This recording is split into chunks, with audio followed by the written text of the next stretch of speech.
Syria, Jerusalem, grace ఇక్కడంతా వెళ్లి చూస్తే 8,000, 10,000 సంవత్సరాల క్రితం మన దేశం నుండి వెళ్లిన ప్రజలు అక్కడ ఎన్నెన్నో పనులు చేశారు, వ్యాపారాలు చేశారు, పెద్ద పెద్ద గుళ్ళు కట్టారు. కానీ మన దేశంలో పిల్లల చేత ఇవేమీ చదివించరు.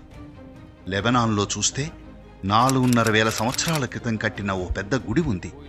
అద్భుతమైన గుడి. ఒక్కో రాయి 400 టన్నులుంటుంది.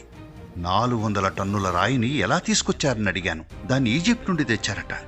అంత పెద్ద రాయిని ఆ రోజుల్లో ఎలా తీసుకొచ్చారన్నాను. దానికతను మీకు తెలీదా అన్నాడు. ఆయన భారత్ నుండి ఏనుగుల్ని తెచ్చాం, అక్కడి నుండి శిల్పుల్ని తెచ్చాం, అక్కడి నుండి యోగులంతా వచ్చారు, ఇదంతా వాళ్ళు చేశారు అని నాకు చూపిస్తూ చెప్పారు. నేను భారత్ నుండే కదా వచ్చాను, మనకెవరూ చెప్పలేదే. మన వాళ్ళు ఇంత గొప్ప పని చేసినా మన పుస్తకాల్లో మనకెవరూ చెప్పలేదే.